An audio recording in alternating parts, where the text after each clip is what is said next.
बिस्मिल्लाहिर्रहमानिर्रहीम। अस्सलाम वालेकुम नाजरीन, मैं हूं आपका होस्ट शाह अहमद और आप देख रहे हैं मेरा ऑफिशियल यूट्यूब चैनल।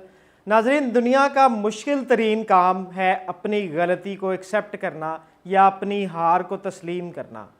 ये दुनिया के मुश्किल तरीन कामों में से एक काम है कि अपनी शिकस्त तस्लीम करना। और अमेरिका जो ख़ित्ते का मामा बनता है, ठीक है, उसने अपनी गलती को, हार को ऐसे एक्सेप्ट तो नहीं किया, लेकिन उसकी दो बड़ी एग्ज़ाम्पल्स हैं।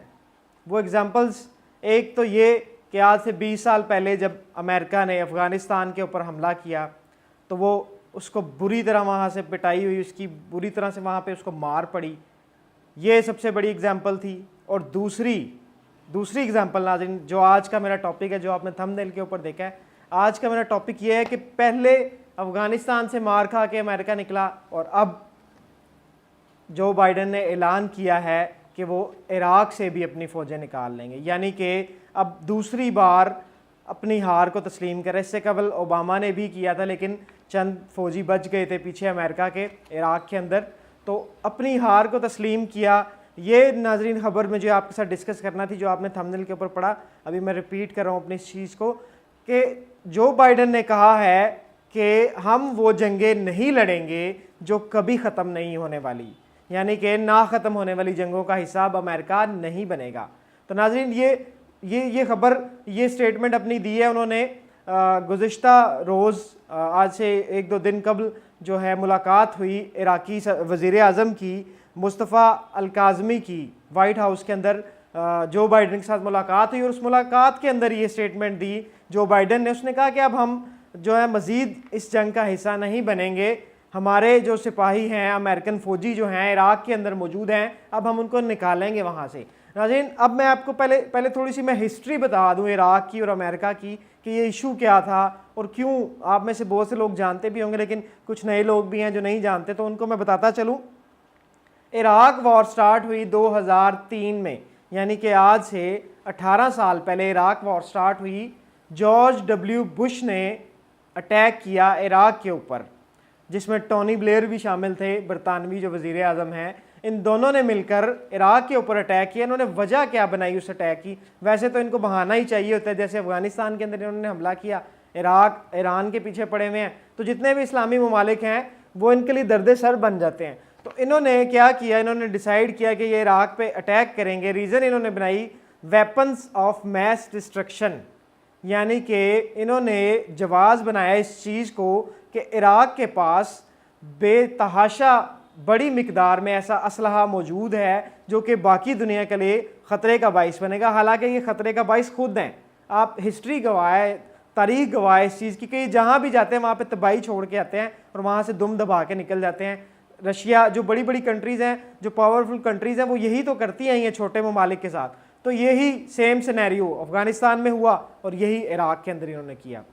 इन्होंने इस चीज़ को बहाना बनाया, लेकिन वहाँ से इनको कुछ भी नहीं मिला। इन्होंने बोला कि वहाँ पर केमिकल हथियार हैं, ख़तरनाक तरीन दुनिया के हथियार हैं, जो कि सद्दाम हुसैन यूज़ करेगा और पूरी दुनिया को उससे ख़तरा है। तो नाज़रीन, इन्होंने 1,60,000 फ़ौजी उतारे 2003 के अंदर और अटैक किया इराक़ के ऊपर और सद्दाम हुसैन को अरेस्ट किया और बाद में उसको फांसी दे दी गई।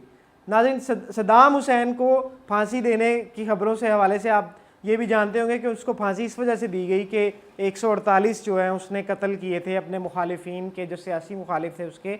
लेकिन पीछे खबर और रीज़न्स कुछ और होती हैं, आप जानते हैं। नाज़रीन, इसमें एक इंटरेस्टिंग शेयर करता चलूँ मैं चीज़ आपके साथ। वो ये बात थी कि जब सद्दाम हुसैन को फांसी दी गई, ईद का रोज़ था वो, ईद उल अज़हा का 2006, 30 दिसंबर 2006 को सद्दाम हुसैन को फांसी दी गई। और ये मैं नहीं बता रहा आपको, बड़ी इंटरेस्टिंग चीज़ है। ये एक न्यूज़ मैंने देखी, रिसर्च जब मैं कर रहा था, BBC की न्यूज़ है कि जब उसको फांसी दी गई तो अमेरिकी फ़ौजी भी उसके ऊपर रोए।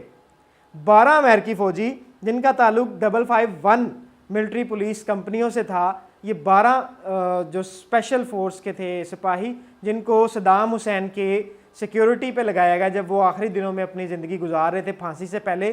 तो ये 12 लोग ऐसे थे जिन्होंने उनके साथ आखिरी वक्त गुजारा। तो उनमें से एक थे वेल बार्डनो ने अपनी बुक में लिखा था प्रिजन बस प्लेस में बज़ पैलेस में उन्होंने लिखा कि आखिरी जो दिन थे सदाम हुसैन के बारे में जो कहा जाता था वो उसके बिल्कुल उसके मुखालिफ सिमत में उनकी नेचर थी। मतलब वो बड़े अच्छे तरीके से उन्होंने अपने आखिरी दिन गुजारे, वो बुक रीडिंग करते थे, वो अपनी बेटी को उन्होंने ख़त भी लिखे कैद के दौरान।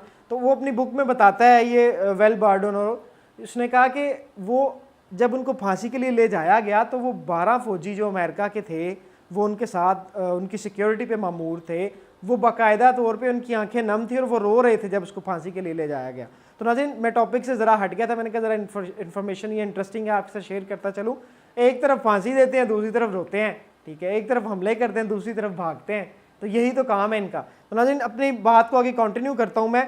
2011 के अंदर ओबामा ने ऐलान किया कि इराक़ से हम अपनी फ़ौजें वापस निकालेंगे, ठीक है। मुख्तलिफ ममालिक जो इनके पूरा अलाइज थे अमेरिका के, उन्होंने मिल के अटैक किया था, इन्होंने कहा हम अपनी फ़ौजें वापस निकालेंगे, अब हम मज़ीद जंग नहीं लड़ेंगे। तब उन्होंने वहाँ पे 2500 के करीब अमरीकी फ़ौजी छोड़े। जो जब इसका सबसे बड़ा नुकसान नाज़रीन ये हुआ कि जब इन्होंने वहाँ से क्विट किया ओबामा ने 2011 में, तो वहाँ पर नाम नहाद दौलत इस्लामिया, ठीक है, जिसको इस्लाम के साथ नथी कर दिया जाता है कि वो दहशतगर्द तंजीम है, उसको इस्लाम के साथ नथी कर दिया गया। उसको हालांकि ये नहीं कि अपनी बनाई हुई है, ठीक है, उसको सबसे बड़ा एज मिल गया वहाँ पे अमेरिका के निकलने से। उन्होंने तकरीबन एक छोटे यूरोपीय मुल्क के रकबा के मुताबिक एक शहर के ऊपर कब्जा कर लिया और बाकायदा गवर्नमेंट वहाँ पे अपनी बना ली, नाम नहाद दौलत इस्लामिया, ठीक है। उन्होंने वहाँ पे कब्जा किया और उस तहरीक के अंदर यूरोप से भी लोग आए, उन्होंने भी आकर जो है ना इस तहरीक को ज्वाइन किया और बड़ी तबाही मचाई उन्होंने बाद में, ठीक है। इसका नुकसान ये हुआ, सबसे बड़ा नुकसान वहाँ के एक वज़ीर आज़म थे नूरुल आलमी, ठीक है, नूरुल आलमी एक प्रेसिडेंट थे, वहाँ प्राइम मिनिस्टर थे सॉरी, वहाँ के 2006 से लेके 2014 तक वो वहाँ पर वज़ीर आज़म रहे हैं, और सौदा पर बराजमान रहे हैं। तो नाज़रीन उन्होंने क्या किया, बड़ी प्लानिंग के साथ वहाँ पे इराक़ में मौजूद सुन्नियों के साथ उन्होंने बड़ा उनको ना टीज़ किया, जिसके बाद दौलत इस्लामिया जो है वो पावर में आ गई। सुन्नी जो थे इराक़ के अंदर मौजूद वो सारे के सारे दौलत इस्लामिया के साथ मिल गए, और इसका नुकसान इराक़ को, वहाँ पे खाना जंगी जारी हो गई। नाज़रीन इस पूरी गेम के अंदर, इस पूरी वॉर के अंदर ईरान भी पीछे नहीं रहा। ईरान ग्रेटर ईरान चाहता था, ठीक है, और उसका रास्ता साफ़ कर दिया अमेरिका ने सदाम हुसैन को कत्ल करके। ईरान और इराक़ की जंग भी हुई थी नाज़रीन पहले तो, लेकिन अब ईरान का प्लान ये था 1979 के बाद जब ईरान ने देखा इस्लामी इनकलाब जब आया ईरान में, तो उन्होंने सोचा कि हम ईरान को बड़ा करेंगे। तो वो अपनी प्लानिंग, सारे ममालिक जितने भी ममालिक हैं वो हर एक यही चाहता है कि मेरी ताकत ज़्यादा से ज़्यादा हो और मैं हर एक चीज़ के ऊपर कब्जा करूँ। सो ईरान भी पीछे नहीं रहा, ईरान ने अपना असर रसूख बढ़ा लिया नाज़रीन इराक़ के अंदर। वो कैसे, वहाँ की जो मिलिट्री इस्टेब्लिशमेंट थी उसमें भी अपने बंदे शामिल कर दिए, वहाँ की जो पॉलिटिकल पार्टीज़ हैं वहाँ पे भी इराक़ के अंदर ईरान को ठीक ठाक उनको सपोर्ट हासिल है। अब वो क्या चाहते हैं, वो चाहते हैं कि अमेरिका के जो रही सही फ़ौजें हैं वो भी वहाँ से निकल जाएँ, ठीक है, और इसके लिए वो प्रेशर डेवलप करते हैं, प्रेशर क्रिएट करते हैं, रॉकेट मारते हैं, हैंड ग्रेनेड मारते हैं इनकी एयर बेसिस के ऊपर। 6 के करीब एयर बेसिस हैं अमेरिका की ईरान और इराक़ के करीब। तो इराक़ क्या करता है, इराक़ की मिलिशिया बड़ी स्ट्रॉन्ग है, ईरान की मिलिशिया बड़ी स्ट्रॉन्ग है इराक़ के अंदर। तो नाज़रीन वो क्या करते हैं, वो अटैक करते हैं इनके ऊपर, अमेरिका के ऊपर, जो इनके इत्तेहादी थे उनके अड्डों के ऊपर, ताकि यहाँ से इनके ऊपर प्रेशर डेवलप हो। फिर वहाँ पे स्ट्राइक्स की जाती हैं बाकायदा कि यहाँ से अमेरिका को निकाला जाए ताकि ईरान आ जाए। लेकिन ईरान ये 1979 से ये ख्वाब देख रहा है, लेकिन उसका अभी तक ये ख्वाब पूरा नहीं हुआ। अल्लाह जाने कि वो होगा भी या नहीं, क्योंकि जो अरब ममालिक हैं वो ईरान के ऊपर जो है ना एतमाद नहीं करते, मुकम्मल तौर पर वो एतमाद नहीं करते। तो सवाल नाज़रीन यहाँ पर ये बनता है कि ईरान को इस अमेरिका के निकलने से यहाँ पे क्या मिलेगा, ईरान को क्या मिलेगा? ईरान को मिलेगी पावर, क्योंकि वहाँ पे वो ऑलरेडी इराक़ के अंदर घुस चुका है ईरान, और इसकी मिलिशिया बड़ी स्ट्रॉन्ग है, हिजबुल्ला लेबनान में मौजूद है, और जो आसपास के ममालिक हैं वहाँ पर ठीक ठाक स्ट्रॉन्ग है इराक़ जो है ना, इराक़ के अंदर जो मिलिशिया है, ईरान बड़ा स्ट्रॉन्ग है वहाँ पर। इस पूरे सिनेरियो में स्टेटमेंट के बाद ये बड़ी शर्मिंदगी की बात थी जो बाइडन के लिए, जो उसने वहाँ पे एक्सेप्ट की वाइट हाउस के अंदर बैठ के। उसने कहा कि इस साल के आखिर तक हम जो यहाँ से अमेरिकी फ़ौजी निकाल लेंगे, जैसा कि अफ़गानिस्तान से, ठीक है। तो ब्रिगेडियर हैं बरतानवी फ़ौज के बैन बेरी, दिफाई तजियाकार हैं, उनका कहना है कि अमेरिका जो है ना मुकम्मल तौर पर यहाँ से नहीं जाएगा, क्योंकि 80 ममालिक का इत्तेहाद करके 2014 के अंदर इन लोगों ने शिकस्त दी थी ISIS को, तो वहाँ पर इन्होंने शिकस्त दी थी उसको, ठीक है। तो वो नहीं चाहेंगे कि दोबारा, अमेरिका नहीं चाहेगा या यूरोपियन ममालिक नहीं चाहेंगे कि यहाँ पर दोबारा से जो है ISIS खड़ी हो। तो इसके लिए वो अपने कुछ फ़ौजी यहाँ पे रखेगा और इराकी जो फोर्सेज हैं उनको ट्रेंड करेंगे इनके ख़िलाफ़ बाकायदा। तो नाज़रीन, ये जनरल सलमानी का गुज़िश्ता बरस जो कत्ल हुआ, उसके बाद से ये इराक़ के अंदर ईरान ने हमले करना शुरू कर दिए अमेरिका के जो फ़ौजी अड्डे हैं और उनकी फ़ौजी तनसीबात हैं। तो ये सारे का सारा सिनेरियो नाज़रीन, अगर अमेरिका निकलता है यहाँ से, सबसे ज़्यादा फ़ायदा होगा ईरान का, दूसरी जानिब नुकसान भी हो सकता है। जो दौलत इस्लामिया है, दौलत इस्लामिया नामी वो दहशतगर्द तंजीम है, वो भी वहाँ पे पावर में आ सकती है। इस खत्ते के अंदर, मशरिक़ वस्ता के अंदर, अमेरिका पहले यहाँ से भागा एशिया से और अब वो भाग रहा है यहाँ से इराक़ से। तो नाज़रीन, ये थी आज की वीडियो। उम्मीद है आपको मेरी वीडियो पसंद आई होगी।